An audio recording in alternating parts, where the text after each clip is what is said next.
Good afternoon, ladies and gentlemen, faculty and staff of the International Institute, graduating students of the International Institute, family and friends. Welcome to the International Institute graduation ceremony of 2022. My name is Mary Gallagher. I'm the Alan and Amy Lowenstein Professor in Democracy, Democratization, and Human Rights in Political Science, as well as the Director of the International Institute. And I'm very hot in this room. And in the latter capacity, I will be the Master of Ceremonies today. I'd like to read the mission of the International Institute. The International Institute brings together distinguished and diverse faculty and scholars with deep area studies and international expertise to enrich the university's intellectual environment and provide the U of M community with the knowledge, tools, and experience to become informed and active global citizens. We advance this mission through education, engagement, and innovation. Established within the College of Literature, Science, and Arts in 1993, the II stimulates research and teaching in critical areas of the world and on international issues that cut across world regions and disciplines. The Institute fosters cooperation among the university's departments, schools, and colleges by developing and supporting international teaching, research, and public affairs programming. We help students and faculty see the world through a global lens. Each year, the II and its centers distribute over $4 million to U of M faculty and students, resulting in over 500 awards for international study and research. These awards promote global understanding across the campus and help build connections with intellectuals and institutions worldwide. The II houses 17 centers and programs focused on specific world regions and global themes. Our centers rank among the nation's finest in their respective fields of study and bring together experts from across the U of M campus. Currently, the U of M is home to 5 U.S. Department of Education National Resource Centers.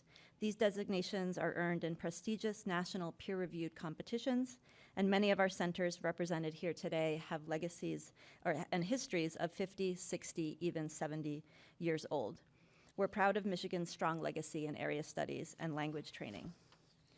As we look around the world today, it is a world in crisis with a global pandemic and continued lockdowns even 2 years later. A world at war with Russia's invasion of Ukraine and the risk of enlarged war between NATO and Russia at a level not seen since the 1980s. And also a world with deep divisions, countries divided internally over partisan politics, and often paralyzed to solve global problems like climate change. At the II, we understand that we cannot even begin to grasp this moment we are in without deep contextual knowledge, language training, experience on the ground and in the field. We have definitely been challenged by the last 2 years of COVID restrictions, and we hope that they will be ending gradually. We need to return to our mission of combining great on-campus instruction and programming with deep knowledge that only comes from immersing ourselves in the places that we study. I especially want to acknowledge all of our faculty, staff, and students who have made it through these past 2 years. They've been very difficult. My only 2 years as director when our international component was so deeply curtailed. So now I will begin our programming. It's my distinct honor to introduce our keynote speaker, Jawad Sukhanyar.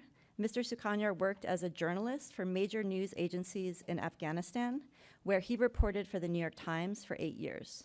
He was also a freelance journalist and wrote analytical pieces for various outlets, including the Eurasian Review. In early 2020, he served as a media advisor in the office of the first vice president of Afghanistan. Jawad came to the university in September 2018 as a Knight Wallace Journalism Fellow, studying issues related to women's rights in Afghanistan. With the support of Wallace House, he returned to Ann Arbor last October after fleeing the Taliban with his family. He is now a journalist in residence with the Donia Center for Human Rights and the International Institute, studying the U.S. withdrawal from Afghanistan, the Afghan peace process, and the fate of press freedom. He's examining how the U.S. mission in Afghanistan ended in chaos and humiliation, what could have been done differently, and how the Afghan peace process led to a dead end after the Taliban took over the country and formed an interim government. The consequences of the U.S. departure have been dire, resulting in mass starvation of millions of Afghans inside the country, women being denied their right to education, and press freedom crumbling. Next fall, Jawad will join the Department of Communications and Media as the Marsh Visiting Professor at the University of Michigan. Please join me in welcoming Jawad.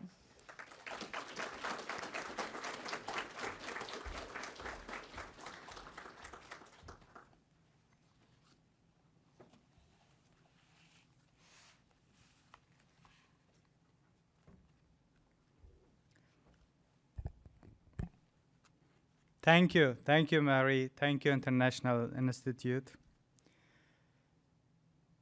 Good afternoon, everyone. Class of 2022, congratulations on your graduation. It's an outstanding honor to be here today and be able to share and have the opportunity to share my life experience with you, with those students who are going to who have studied carefully all the problems and issues facing the world today and are about to leave this great university to take action on those problems. So I'm going to talk about how I did journalism in Afghanistan. As a reporter in Afghanistan, I avoided talking about myself and instead focused on telling the important stories of the people. But lately, I've had to tell my own story in order to shed light on what's going on in my home country. And if something I say today can help you in the important work you are about to do, then I will consider today a great success. We are all following the terrible news in Ukraine, and what's happening there right now reminds me of my childhood days in the middle of a different Russian invasion. I spent my childhood in a village outside Kabul city. It was the last days of the Soviet occupation. Back then, we had no electricity or running water. I remember sometimes we would hide in the underground basements to protect ourselves from the shelling and the war that took the highest toll on civilians. And the war didn't end right after the Soviet troops withdrew in 1989. Instead, a civil war began, which caused further destruction and misery. I lost my father, my uncles, my cousins, many innocent people, children, women were killed. So wars do not bring joy, no matter where and why they are fought. Back then, my family would listen to the news bulletin every night to know about what was going on around us on the portable radios run on batteries. We had no television, so radios were the main source of news and a lifeline for my family and for those who have lived there at that time.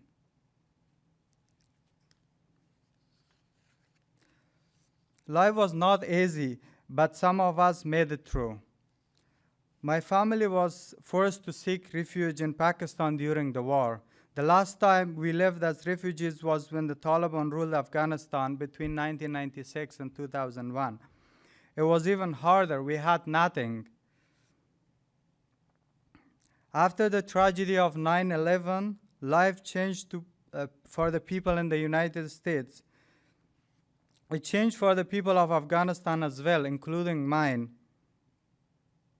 US-led forces drove the Taliban from power the months following 9/11 and paved the way for the formation of a new democratic and more inclusive government for Afghanistan. And what we thought was the end of the darkest days of the Taliban rule. It was a turning point for Afghanistan and the Afghans. A new broad-based government that was fully supported by the international community took charge of the governance in Kabul. This is after the Taliban are defeated in December 2001. Windows of opportunities opened for all Afghans, for us. It was a beginning of a new era. Afghanistan witnessed freedom of press. Afghanistan have never witnessed freedom of press before 9/11. Thanks to the international community's generous endeavors, by as late as 2005 and 2006, the country enjoyed a relatively free society. and freedom of press. A freedom of press that was the role model in the region and perhaps the freest in the developing countries. I can say that too. When I first joined journalism, it was in 2004, I never thought I would end up where I am today because I never planned to become a journalist. I even studied political science in hope of joining the civil service and becoming a bureaucrat. I know that little kids in America dream of becoming astronauts, basketball players, or famous singers. They don't dream of being bureaucrats, but that was my dream before I joined journalism. Journalism didn't really exist in Afghanistan before 9/11. So the only way I knew how to serve my country and my community was to become a bureaucrat. Back then, Afghanistan began to support the free press. And through journalism, I found another way to serve my people, serve those whose voice need to be heard. And my real life with journalism began when I was a reporter for the New York Times in Afghanistan.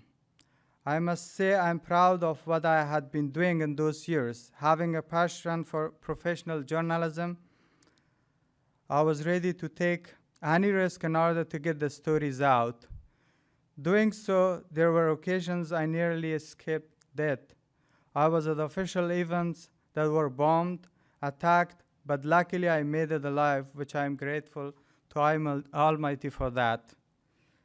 My journey in journalism had lots of ups and downs along the way. For most of the time, I would think about what if something happens to me? Who's going to take care of my family? This is what journalists think about in war zones. You're constantly exposed to threats. The work one does, whether it's an embed with the military or a trip to outside town to do a story, there is always the danger of getting wounded, killed, or kidnapped. You always had to be ready for the worst consequences that may occur to you. I'm lucky I survived, but many didn't. We lost great friends in the past 20 years. Our new freedoms gave us, the Afghans, hope for a brighter future. We longed for days that our country did well on many things, and we proudly lived there. But it turned out that everything we hoped and aspired for, all the rosy promises made for the Afghans were just a dream, nothing more. On one hand, I feel a sense of pride for what I had been doing in those years, but on the other, I'm shocked to see how it ended for us. Where is my country right now? What's happening to my people? Why did it all fail at once? Questions I can't seem to find answers for. The collapse of the Afghan government in August of last year and the return of the Taliban to power changed everything. We Afghans woke up in a tremble and saw a return to the darkest days as if nothing had happened, as if democracy had never made its way there, and there was no freedom of press that we were proud of. Everything was undone in the blink of an eye. The day Taliban took over and the Afghan government collapsed, Kabul, my city, looked sad and gloomy. I had nothing to say because I was so helpless. For moments, I found myself imprisoned in my own city that I used to proudly call home. Our escape from Kabul wasn't an easy one. We tried for months to find alternate ways to leave the country, but we couldn't because it wasn't possible to get visas for ourselves. We couldn't even get a visa to India.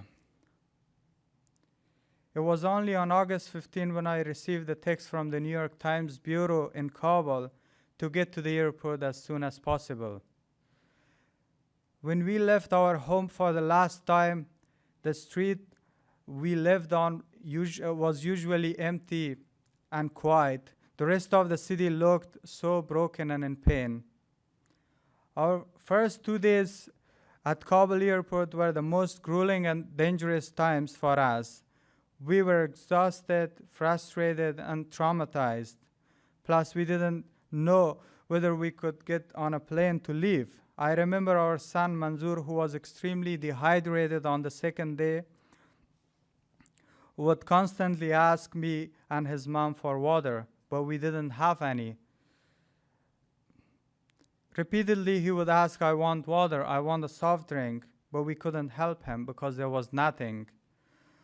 Our first attempt to leave the country failed.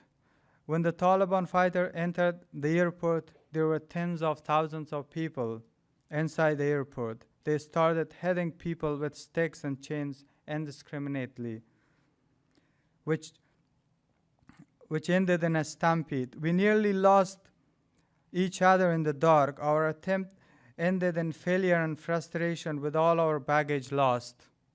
This is our experience at the airport in August of last year. Finally, we found a relative who gave us shelter outside the city, and we went to stay with him for a couple of nights.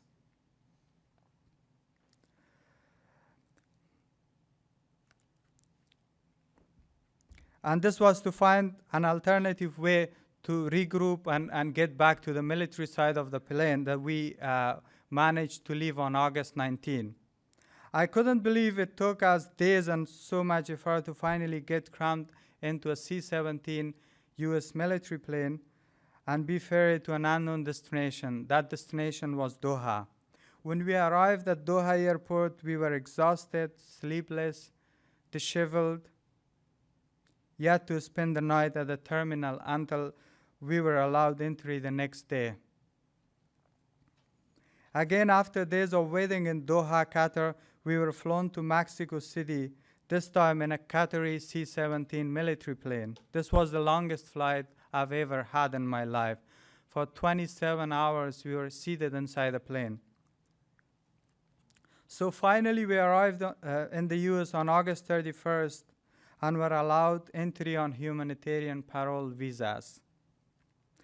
Leaving Afghanistan for good wasn't an easy decision for me to make. I had to say goodbye to many things so dear and close to my heart. But I had no choice. We had no choice. Now I'm here in Ann Arbor, Michigan, serving as a journalist in residence here at the International Institute. I'm truly grateful to all those wonderful human beings who responded to our calls for help. Otherwise, I don't know where we would end up. My wife and I are glad we are here with our kids who can go to school, and we are hoping they will have a brighter future, brighter than us.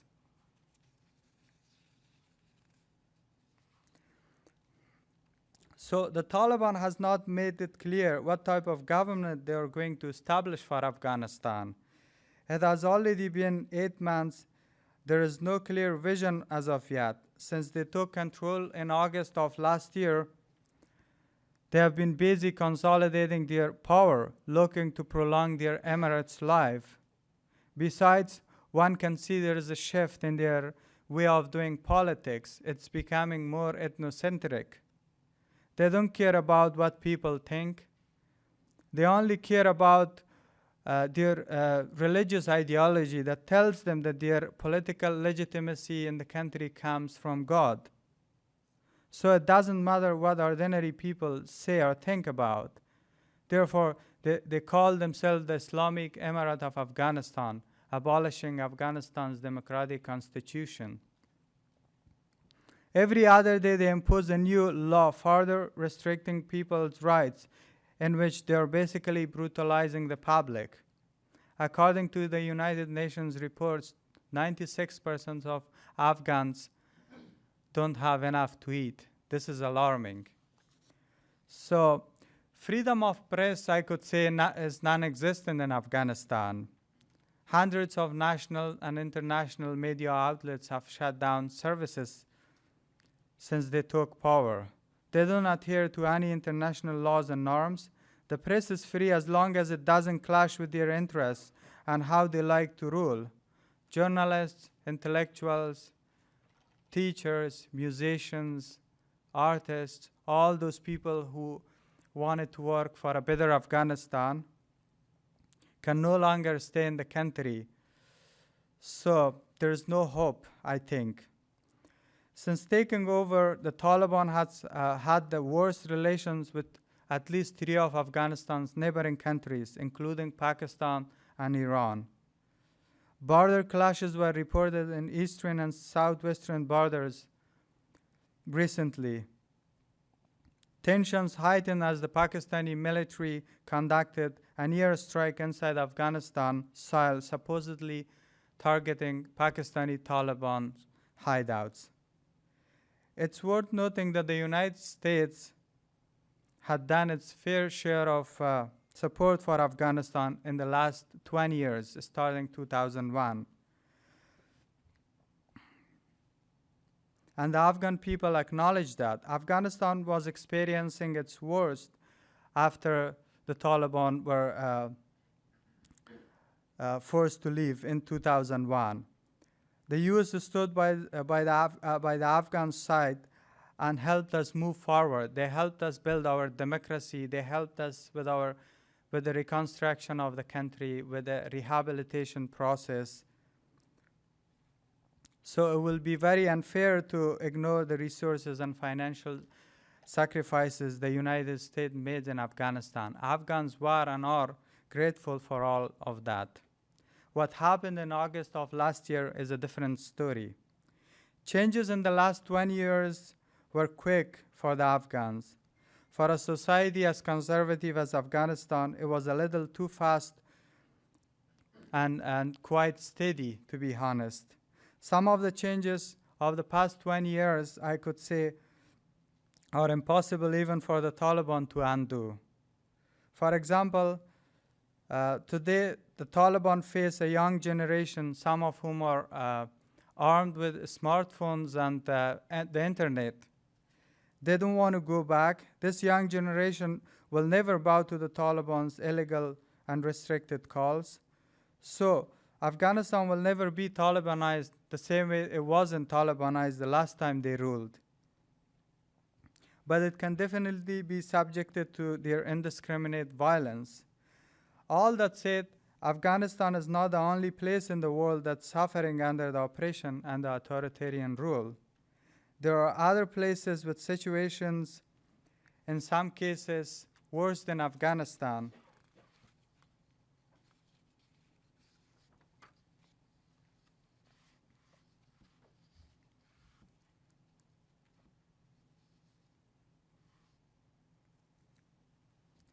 So I've seen war in my life. I've also seen peace here in Ann Arbor. And I think once you have experienced war, you have a greater appreciation for peace. I heard there is a saying in America, "What did you do in the war, Daddy?" But there is even a more important question we should all ask ourselves. What did you do in the peace? What did you do in the comfortable times before the war forced you to take action? Did you help people or hurt people? Were you kind? Were you cruel? Did you try to make things better or just better for yourself? Did you stand up to injustice? As graduates of the Masters in International and Regional Studies program, you will hold positions that create policies that can positively impact people's lives in the future. You're going to do things that can impact societies, that can benefit societies and people's lives in the world. You may hold positions that are critical to people's well-being in places like Afghanistan. In the wartime, there are no choices. There is just survival. But in peacetime, we all have choices to make. After you graduate from here, someone might ask you a question. What did you do in the peace?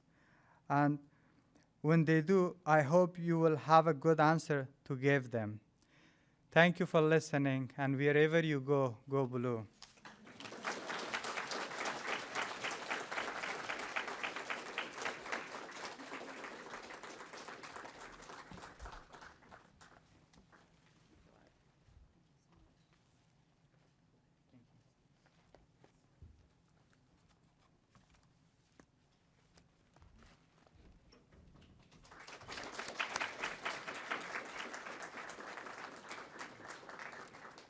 Thank you, Jawad.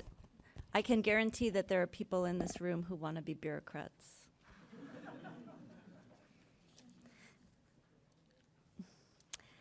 Next, I have the pleasure of introducing two of our graduates who will share a few words. First, we will hear from our student reader, Arina Vlasova. Arina is graduating with a Master of Arts in International and Regional Studies with a specialization in Russian, Eastern European, and Eurasian studies. Her research interests include public health in Eastern Europe, having recently completed a master's thesis titled Perverting the Nationhood, Sexuality, Education, Discourse in Printed Polish Media. In her time at Michigan, she received fellowships from the MIRS program, the Center for Russian, Eastern European, and Eurasian Studies, and was named a Copernicus Master's Fellow for Polish Studies. After graduation, she intends to pursue a career in the field of international education. She will share a piece by Polish poet Adam Zagajewski titled Try to Praise the Mutilated World. Welcome, Arina.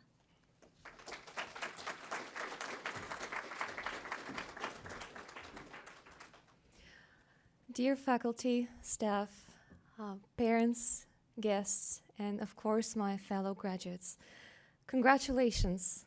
This is an incredible achievement, and I know this is one for me. Born and raised in a tiny town in Kaliningrad Oblast, Russia, I could have never dreamt that one day I will be standing here graduating from one of the best public universities in the US and the entire world. Coming from a low-income family, I did not have a lot of opportunities growing up, but that did not stop me. My hard work and passion for studying the world allowed me to become a study abroad student several times, and then allowed me to work in that field professionally. Eventually, that path led me to the University of Michigan, to the Master's in International and Regional Studies program. The generous support from those who saw potential in me, such as the International Institute, the Masters in International Regional Studies program, Weiser Center for Emerging Democracies, CREASE, and CCPS, made my journey possible.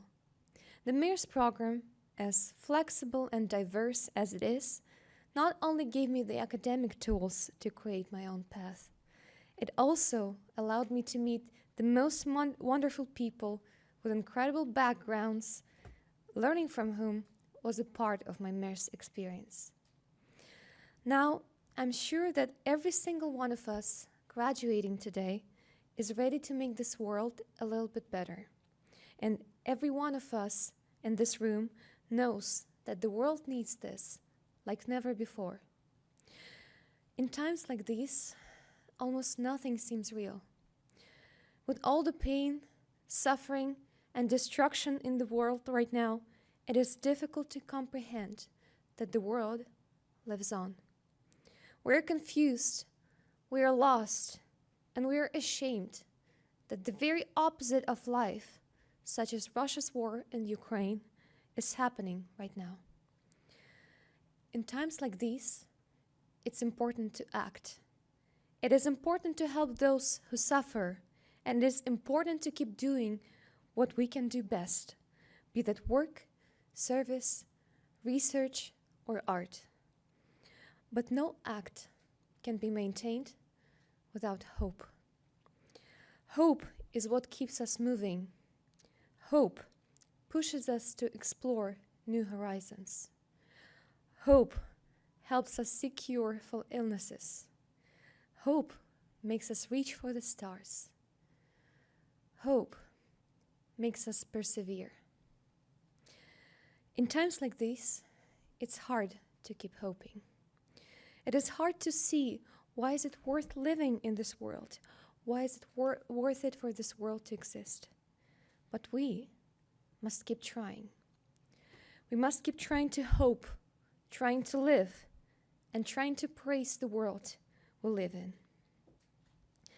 Today, I will recite a poem by Polish poet Adam Zagajewski to remind us that even the smallest things make this world worth existing. Try to Praise the Mutilated World by Adam Zagajewski, translated by Claire Kavanaugh. Try to praise the mutilated world. Remember June's long days, and wild strawberries, drops of wine, the dew, the nettles that methodically overgrow the abandoned homesteads of exiles. You must praise the mutilated world. You watch the stylish yachts and ships. One of them had a long trip ahead of it, while salty oblivion awaited others. You've seen the refugees heading nowhere. You've heard the executioners sing joyfully. You should praise the mutilated world. Remember the moments when we were together in a white room and the curtain fluttered. Return in thought to the concert where music flared. You gathered acorns in the park in autumn, and leaves added o'er the earth's scars. Praise the mutilated world, and the grey feather a thrush lost, and the gentle light that strays and vanishes and returns. Thank you.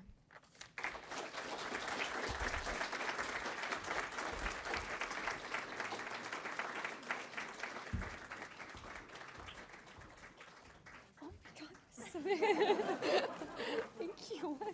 I don't know. It's so weird. Thank you.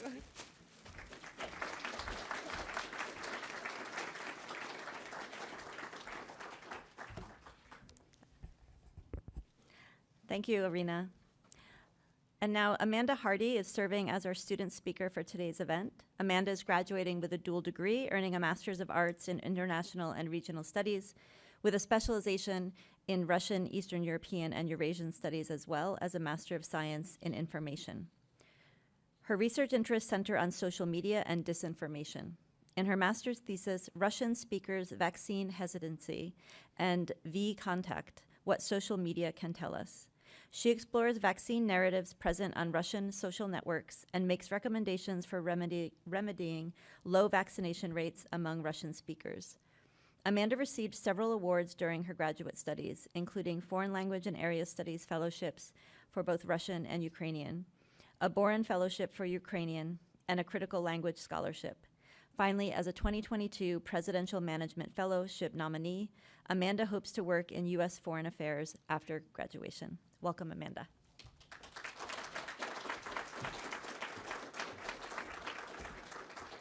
Hi, everyone. First, I wanted to start off by saying I may be an unfamiliar face to some of you because I started this program in 2019, but I wanted to let you know that I read all of your profiles yesterday, and I think you're amazing, and I am very happy to be sharing the 2022 cohort with you all. I also wanted to take this moment to thank my parents, not only for their love and support, but also for listening to me practice this speech several times on the way over. Okay. Like many students at this university, I am someone who always has a 5-year plan. So in 2019, when I was accepted into a 3-year dual degree program with the International Institute and School of Information here at the University of Michigan, the first thing I did was craft my plan. I literally wrote out on a piece of paper the things that I wanted to accomplish and the programs that I wanted to participate in. Much like others at the International Institute, I am an avid language learner, so most of my goals centered around language study and researching abroad. My plans included things like the Critical Language Scholarship, Boren Fellowships, and FLAS Fellowships. By completing these programs, I hope to become an international relations professional and work with Eastern Europe.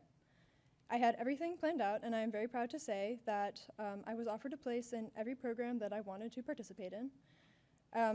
I was extremely excited because after 3 years of Russian and Ukrainian, I could finally afford to visit these countries for the very first time. It could probably, however, go without saying that I did not get to participate in many of these opportunities despite having been accepted. As the pandemic unfolded and some of our once-in-a-lifetime opportunities were moved online, postponed, or canceled altogether, these circumstances proved disastrous for anyone anywhere in the world who is interested in engaging internationally or studying abroad. I think everyone in my cohort faced similar circumstances, from students with research grants in Palestine to peers who were planning to study in Thailand. And now, as cases go down worldwide and vaccination helps countries get back on their feet, The pursuits of myself and my fellow Eastern Europe scholars are being disrupted by Russia's ongoing war against Ukraine. It has been difficult for people here at the International Institute to cope with these lost opportunities, and the devastation that wars and plagues have brought into some of our personal lives has made that process a lot harder. So naturally, given these very challenging circumstances, I sometimes think about whether I should have approached my graduate education a little bit differently. I think about perhaps having taken a gap year. I think about maybe I should have found a way to postpone graduation so I could participate in these programs and engage internationally how I had planned. And my answer to these questions has always and unequivocally been no, because even though it is a really hard time to be an international and regional studies student, the world needs people with our skill set immediately. The world needs translators to advocate refugees' needs to policymakers. The world needs regional experts to devise plans to vaccinate countries with low confidence in vaccine safety and effectiveness. The world needs strategic and culturally competent leaders to help stabilize war-torn countries. This program has enabled all of us to be these people: translators, leaders, and advocates. The school has given me the language skills that I have used to translate documents for Ukrainians seeking refuge abroad. The school has given me the data science skills and understanding of the Russian-speaking world that I have used to conduct research on low vaccination rates in Russian-speaking countries. I have advised Ukrainian officials in my internships, and I have supported independent journalism in Russia working as a media assistant here at this university. I could not have done any of this without the amazing people here who have built me up, taught me Russian and Ukrainian, and made me a regional expert. People who have graciously continued to guide me while their homes are torn apart in Ukraine. Without them, without this program, I would be on the sidelines. Many of us would be on the sidelines. The International Institute has equipped all of us with a bias for action and the skill set and connections required to make real impacts on our local communities and those communities in the countries we study. So while I have never been to Russia or Ukraine, this program has empowered me to make tangible impacts on people in those countries, however small. I am looking forward to continuing my work with this region from across the ocean as a still aspiring international relations professional, and I am looking forward to visiting these countries as soon as I can. So I hope you all can join me in moving past lost opportunities and disrupted 5-year plans, and in embracing the new opportunity the International Institute has given us each to move from the sidelines into the arena at a time when we are all needed the most. Thank you, and congrats.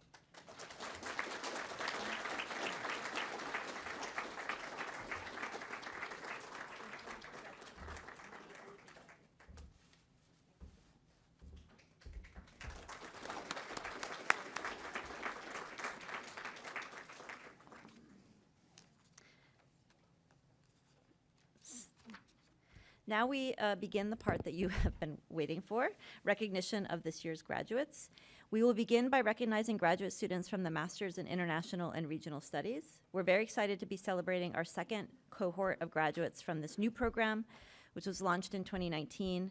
MIRS has brought together 6 independent area studies master's programs housed in our centers with decades-long legacies and incorporated 2 brand new degree programs. MIRS builds on the strengths of the International Institute's interdisciplinary centers and programs, allowing us to bring students together across world regions and disciplinary perspectives.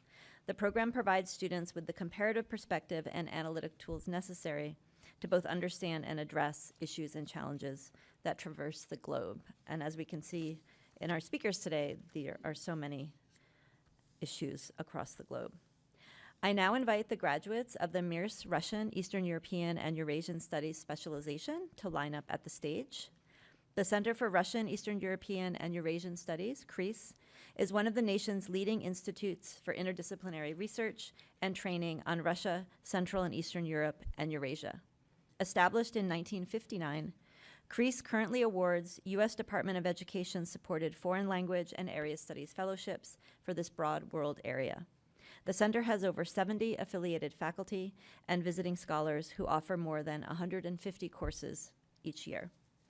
I welcome Center Director Benjamin Paloff to the podium to recognize this year's CREASE graduates.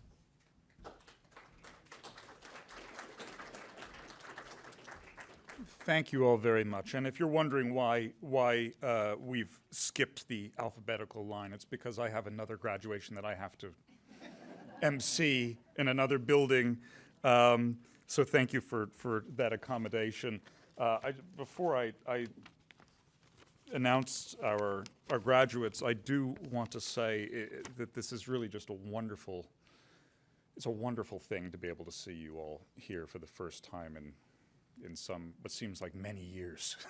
And it's wonderful also to hear the great things that our graduates are going to be doing with their careers and their lives. When I was a student of area studies, the most frequent question I got in New Jersey's was, what are you going to do with that? And I think you already have a sense of what they're going to do with it. They're going to save the world. So with that, I will announce each of our graduates receiving the Master of Arts in International and Regional Studies, the first of whom, Amanda Hardy, you've just heard from. She's receiving an MA in International and Regional Studies, Russian, East European, and Eurasian Studies specialization. And you already heard that she has completed this wonderful thesis and is going on to a career in the Foreign Service. And let me make sure we have the best swag. I think that's what we aim for. Sorry, Amanda.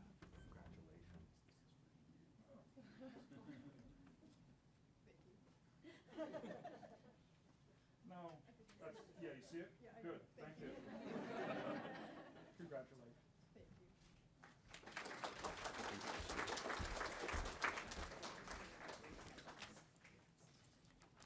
Arthur D. Mangozi, who also was an undergraduate here at the University of Michigan, so I'm just going to assume you're going to stay forever, is receiving his MA in International and Regional Studies, Russian, East European, and Eurasian Studies specialization. He completed a thesis titled Messianic Revanchism, Narratives and Strategies of Russian Nationalism in Early 20th Century Manchuria, supervised by Professor Valerie Kivelson.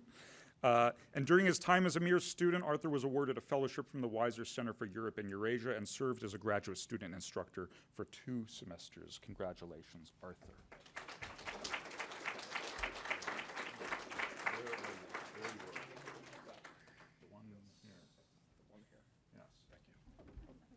I'll be much more elegant with this next year. It's just I'm a couple of years out of practice. Alex Spofford. Also receiving the MIRS degree in Russian, East European, and Eurasian Studies. Alex is graduating also with a dual degree, not just in MIRS, but a Master's of Urban and Regional Planning. Her interests lie at the intersection of Slavic cultural studies and urbanism, researching the impacts of geopolitical events on urban life in Slavic cities. Her thesis is titled Urban Planning in the Face of COVID-19, the Case of Sofia, Bulgaria. She received 3 foreign language and area studies fellowships to study Czech and Russian and served as a graduate student instructor in Slavic languages and literatures. She also received a MIRS travel grant to attend the Planning Law and Property Rights Conference in Ústí nad Labem, Czech Republic in 2020. Congratulations, Alex.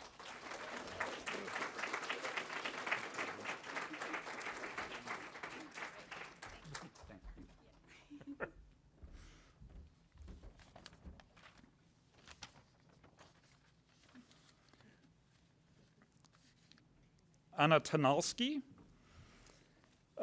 completed a thesis entitled Whose Fault? The Marriage and Partnership of Leo and Sofia Tolstoy, which I think I really have to talk to you about this later, through which she aimed to center Sofia Tolstoy, Leo Tolstoy's wife and editor, in the scholarly discourse surrounding Tolstoy studies. Her broader research interests involve using Russian literature as a lens through which to explore national identity, feminism, and the contributions of women in the Russian literary canon.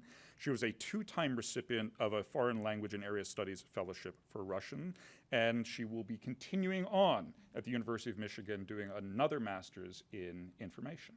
So congratulations, Anna.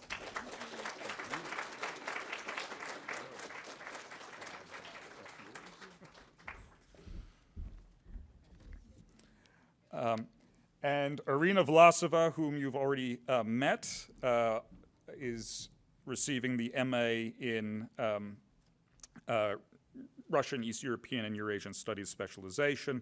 She completed a thesis entitled Perverting the Nationhood, Sexuality, Education, Discourse, in Printed Polish Media. And throughout her graduate program, Arina has served as a graduate student instructor, receiving several awards, including the Copernicus Master's Fellowship and twice being named a MIRS Fellow and a Crease Fellow. Congratulations. Great reading as well. Not with us. Oh, Arina, there's more. You get more. That's not that we don't. No. So you can go in the closet with all your other degrees. I don't believe that Arina Kola is here today, but just to mention, to recognize her, one other degree is being conferred on Arina Kola, who specialized in Albanian literature while in the MIRS program, completing a thesis entitled Albanian Communist Inferno through Prison Literature. She also will be continuing on at the University of Michigan in the PhD program in Slavic languages and literatures. Thank you very much, and congratulations to our graduates.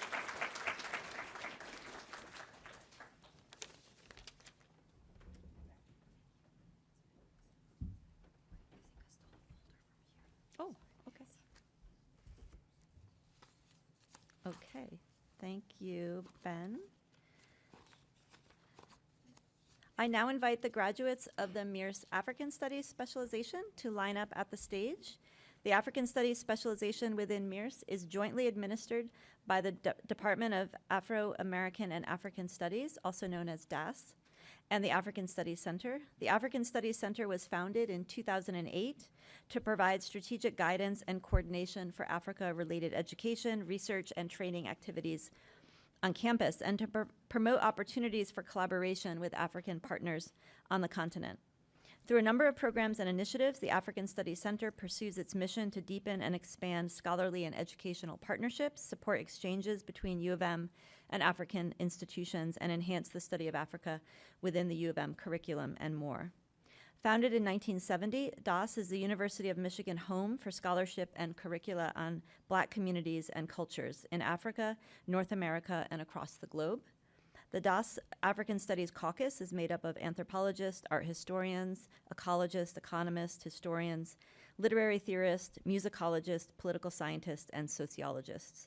In addition to the MIRS African Studies specialization, DAS offers a graduate certificate in African Studies for doctoral and master's students, as well as language instruction in Swahili and Yoruba.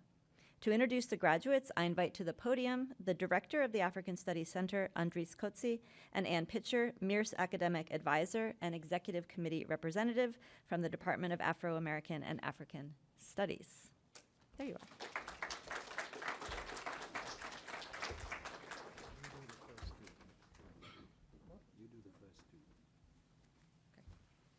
Hello, everyone.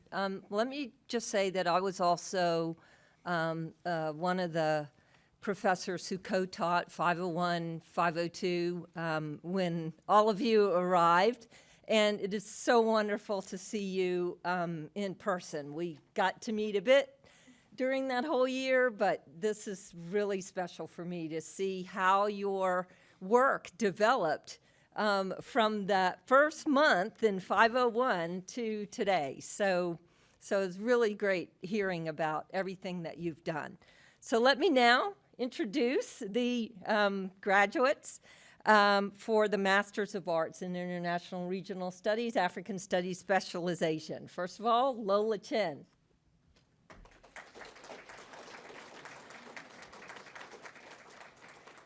Lola is earning a dual degree in MIRS and a master's in environment and sustainability. She received a Rackham International Student Fellowship in 2021.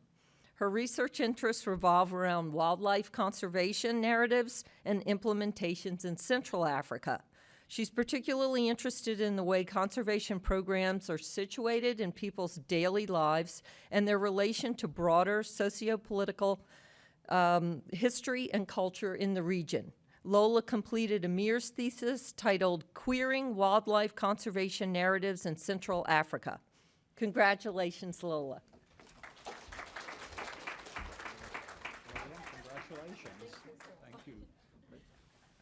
Thank you. Well, you have to get the swag. We do have swag. It's not very elaborate. Daniel Adrisu. Master of Arts in International and Regional Studies, African Studies specialization. During his graduate career, Daniel was a multi-year recipient of fellowships from MIRS and the African Studies Center. He was recognized as a Midwest Big Data Hub Fellow in 2021. He participated in the COVID-19 Graduate Summer Research Enterprise through the International Institute in 2020, and he was selected to share his research at the II's Conference on Gender and Health in Global, Transnational, and Historical Perspectives. Daniel completed a thesis titled Children's Health and Well-Being, an Analysis of Female-Headed Households in Northern Ghana. His supervisor was Dr. Cheryl Moyer. Congratulations, Daniel.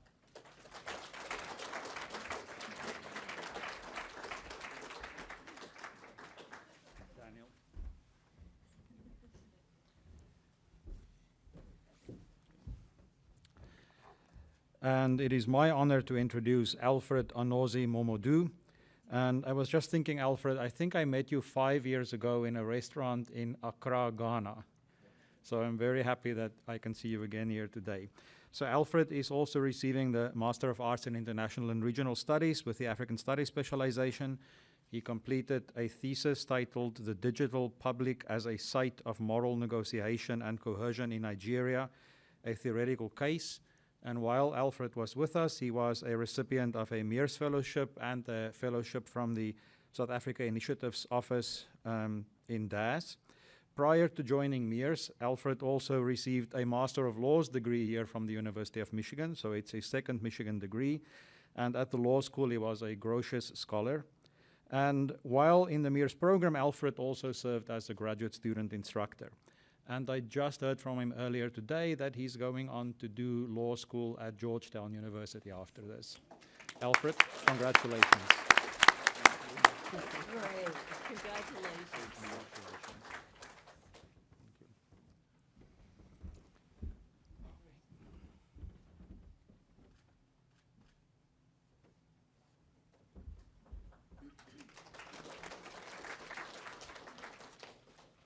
I now invite the graduates of the MIRS Chinese Studies specialization to line up at the stage. Chinese Studies at the University of Michigan formally began in 1930 with the establishment of an Oriental Civilizations program. In 1961, the Center for Chinese Studies, CCS, was established. It has become one of the nation's most prominent centers devoted to a deeper understanding of China, past and present. In 2014, the center became the Kenneth J. Lieberthal and Richard H. Rogel Center for Chinese Studies in honor of Richard Rogel and U of M Professor Emeritus Kenneth Lieberthal. I invite Ann Lin, Director of the Lieberthal-Rogel Center for Chinese Studies, to the podium to present the graduates.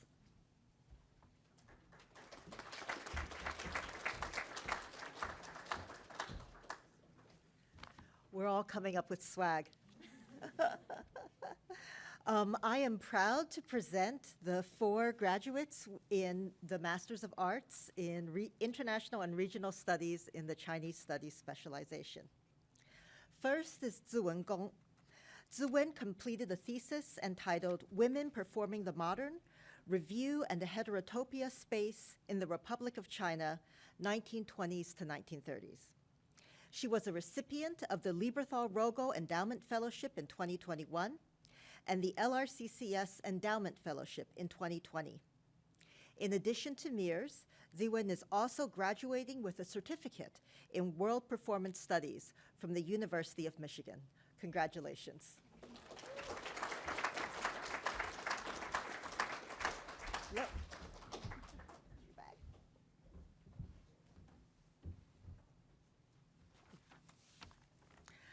Our next graduate is Donovan Lee Oro.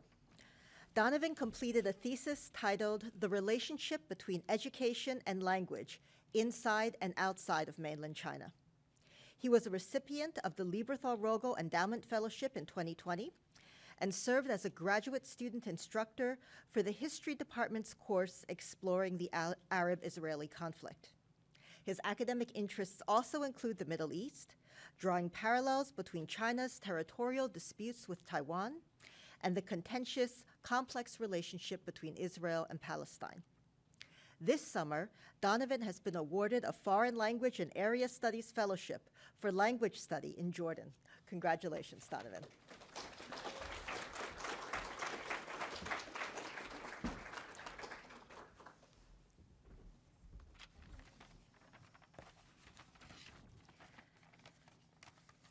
Our next graduate is Chushen Wang. Chushen completed a practicum capstone project focused on research and translation for China Law and Society Review, Special Edition. Her research interests include China labor law and its implementation, current labor unrest, and the feminist movement in contemporary China. She was selected to present her practicum experience as an II graduate student lightning talk this spring. Chushen was recognized as a James B. Angel Scholar and was twice awarded the Lieberthal-Rogel Endowment Fellowship. After graduation, she is interested in pursuing positions in international education and/or research on contemporary China-related issues. Congratulations.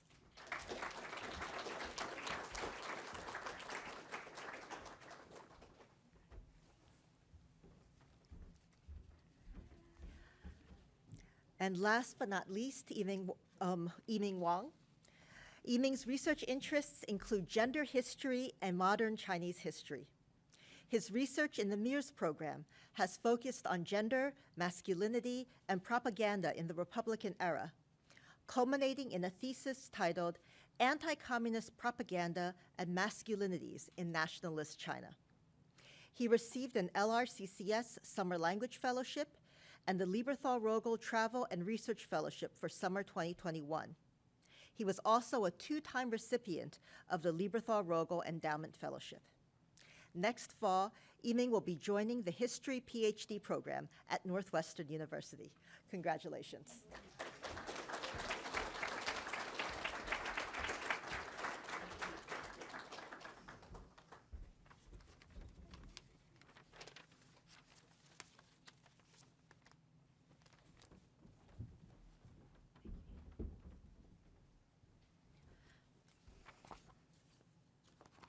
I now invite the graduates of the MIRS Japanese Studies specialization to line up at the stage. The Center for Japanese Studies, CJS, promotes and disseminates research on Japan, fosters communication among diverse disciplines, and encourages new approaches in the understanding of Japan and its place in the world. Founded in 1947, Japan is the oldest interdisciplinary center in the United States devoted exclusively to Japanese studies. Since its founding, nearly 500 master degrees have been awarded to center students, and over 400 PhDs have been awarded in all disciplines with dissertations on Japan-related topics. CJS offers nearly 100 courses focusing on Japan and enrolls over 1,000 students at the undergraduate and graduate levels annually. I invite the director of the Center for Japanese Studies, Shinobu Kitayama, to the podium to introduce the CJS graduates.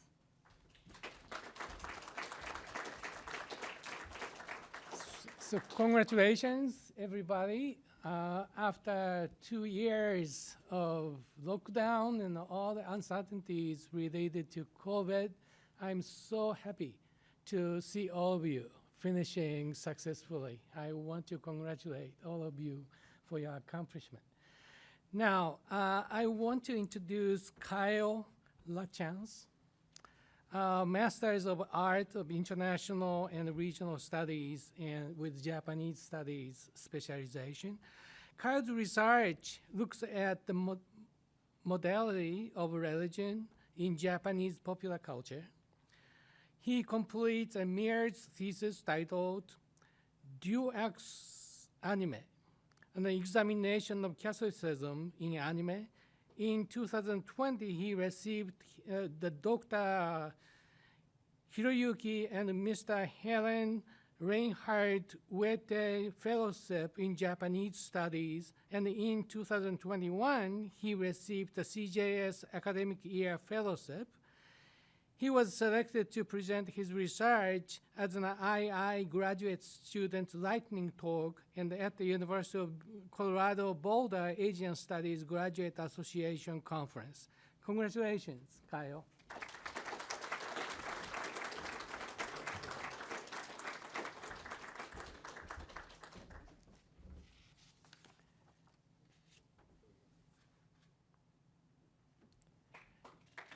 So we have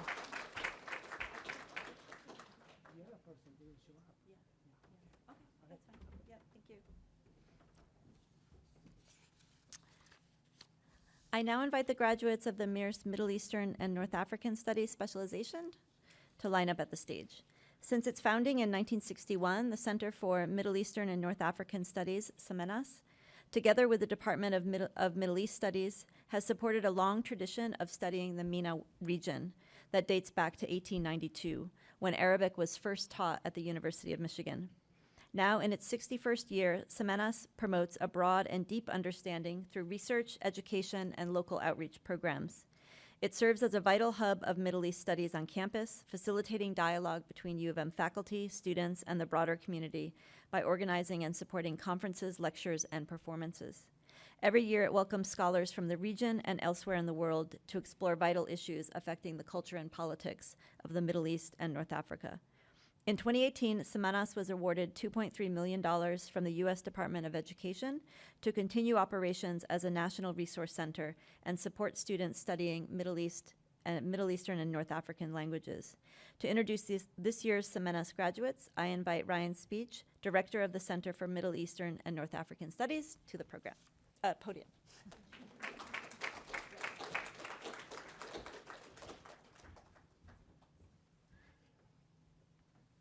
Thank you all.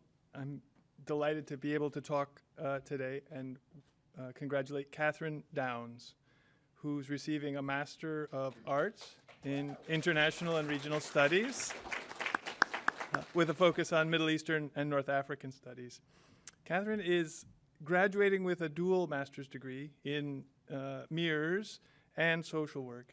In her time at U of M, she's received a Weiser Center for Emerging Democracies Graduate Fellowship, a CEW plus Margaret Towsley Scholarship, and was twice named a FLAS Fellow for Arabic. She also received an II Student Fellowship and a School of Social Work Global Independent Study Scholarship to support the research for her thesis, entitled Unless Women Are Free, Mobilization of Trauma in the Ta'alat Movement. We're also grateful to Catherine for having served as our inaugural MIRS Graduate Student Assistant from 2019 to 2021. Please join me in congratulating Catherine on her graduation from the Center for Middle Eastern and North African Studies.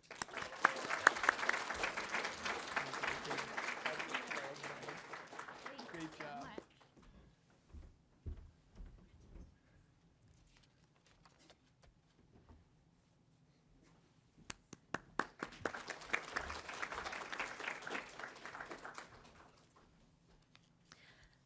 The Center for South Asian Studies is a national leader in promoting a deeper understanding of India, Pakistan, Afghanistan, Nepal, Bangladesh, Bhutan, and Sri Lanka. CSIS emerged in the fall of 1999 from the former Center for South and Southeast Asian Studies, which was established in 1961. Formally constituted 5 decades ago, the Center for South Asian Studies soon became a national center for language training and area-related studies in a wide range of disciplines. The center offers a MIRS specialization and also has a long history of offering a standalone master's in South Asian Studies. Today, we get to recognize one of the last graduates from this program. I now invite the graduate of the South Asian Studies Master's Program to line up at the stage, and I welcome Center Director Matthew Hull to the podium to recognize this year's graduate.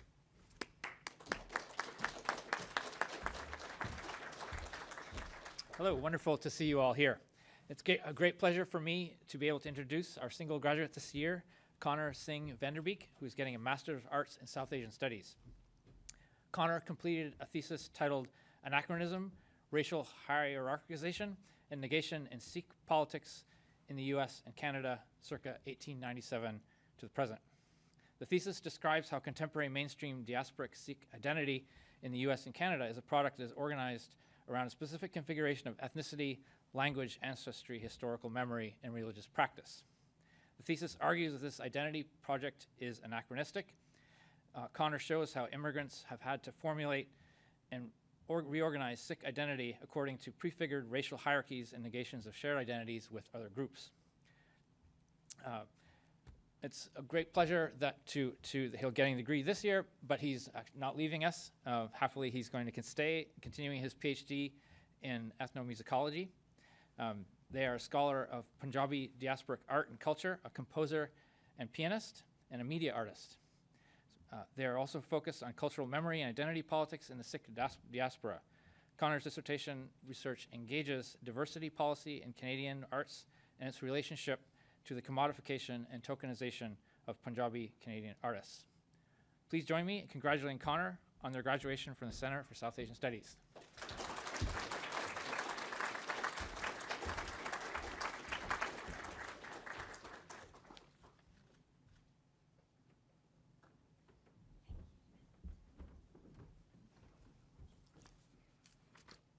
Within MIRS, we have 2 additional centers whose graduates were not able to attend today's celebration.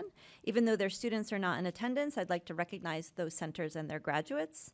First is the Global Islamic Studies Center, which was launched in the fall of 2018. Formerly known as the Islamic Studies Program, GISC brings together a broad and interdisciplinary intellectual community across campus and embraces comparative and trans-regional perspectives. It is led by Center Director Aliyah Khan and Associate Director Muzammil Hussain. They have 1 MIRS graduate this year, Zayed El-Khala. Secondly, I would like to recognize the Center for Southeast Asian Studies, CEAS, founded in 1961. It is one of the oldest and largest centers in the United States devoted to the Southeast Asian region, its people, and their cultures. In its history, over 195 master's and 245 PhD students associated with the center have graduated. On average, there are 40 master and PhD affiliated students and residents each year. The center is led by Director Laura Rosick, and they have 1 MIRS graduate this year, Samsul Bahri.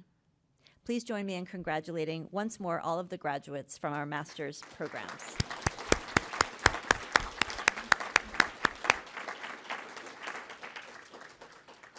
In addition to our graduate level programs, II centers are home to 4 interdisciplinary majors and 5 minors for undergraduate studies. Graduates of the Center for European Studies were unable to attend today's graduation, but we would still like to highlight the center. The Center for European Studies is dedicated to improving the understanding of European history and the European Union in the 21st century. It brings together more than 100 faculty in more than 20 departments in LS&A and in 8 other schools at the University of Michigan. These faculty affiliates regularly teach and conduct research on a wide variety of themes related to Europe and training the next generation of scholars in European studies. It is led by Center Director Genevieve Zabrinsky. This year we have 1 graduate from the minor in Modern European Studies, Joseph Lobozinski.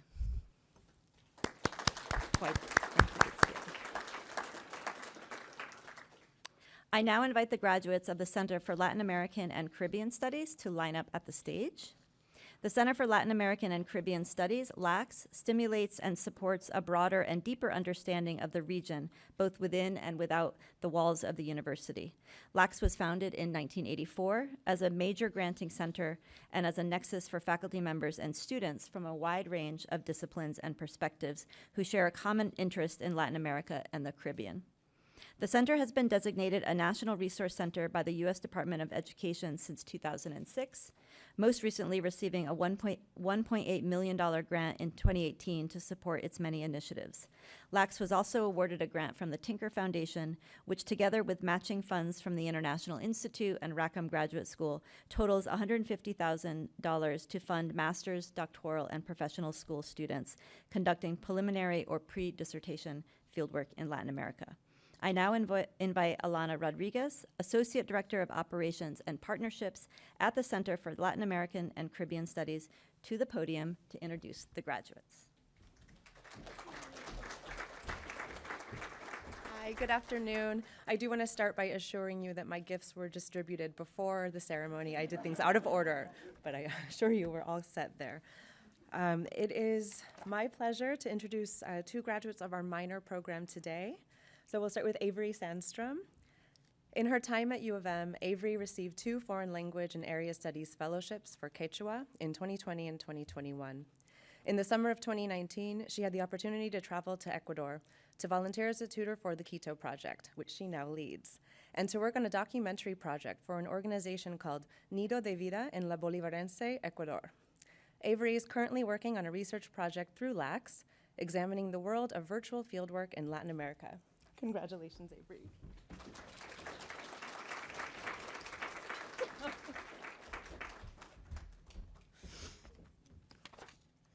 Next, I'd like to invite Isabella Cabal.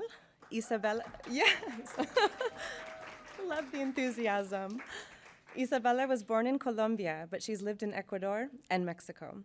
As an undergraduate, she was interested in the ways in which Latin America has evolved, shapes, and is shaped by the world around it. Her home is constantly in the news, with the media expressing its shortcomings and negative aspects. She wanted to look at these shortcomings and understand them better, and understand how to properly address the issues in their context. Congratulations, Isabella.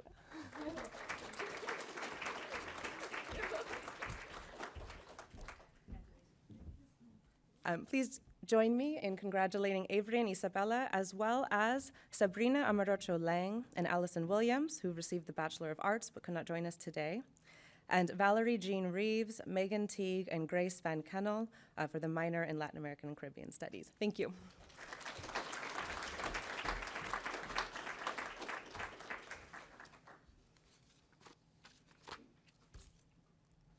In addition to the Masters of Arts in International and Regional Studies, the Center for Middle Eastern and North African Studies serves Michigan students by offering an interdisciplinary undergraduate major and minor.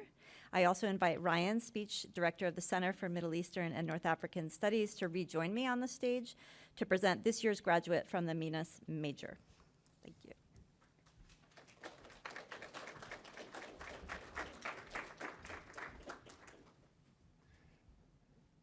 It's a pleasure to be able to congratulate Catherine Grace Wallach, who's receiving a Bachelor of Arts in Middle Eastern and North African Studies with honors.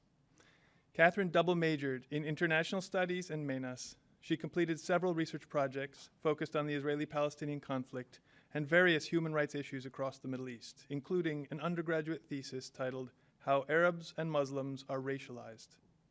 Catherine is among the inaugural class of the Donia Human Rights Fellows, and she looks forward to future work in this area.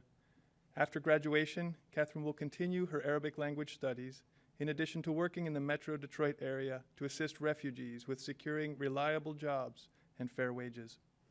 Please join me in congratulating Catherine on her graduation from the Center for Middle Eastern and North African Studies with honors.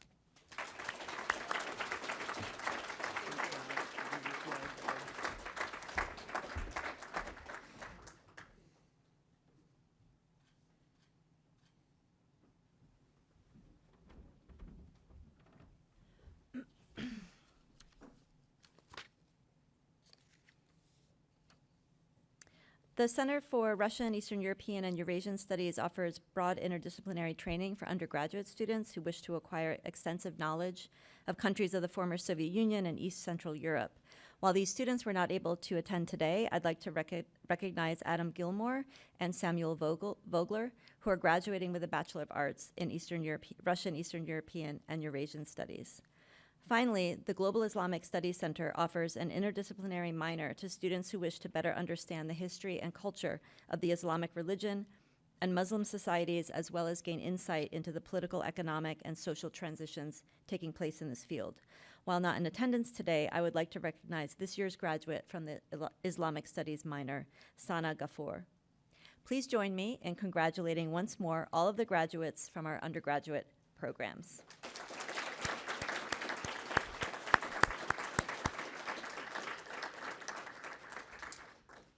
You're also probably very relieved to also end the ceremony so we can intermingle more informally. Thank you for joining us for the 2022 International Institute Graduate Ceremony and Reception. It is just phenomenal to be in person with you all today. Before we conclude our ceremony activities for today, I'd like to thank the staff of the II for their work planning today's celebration and basically telling me what to do for every step. Give them a round of applause.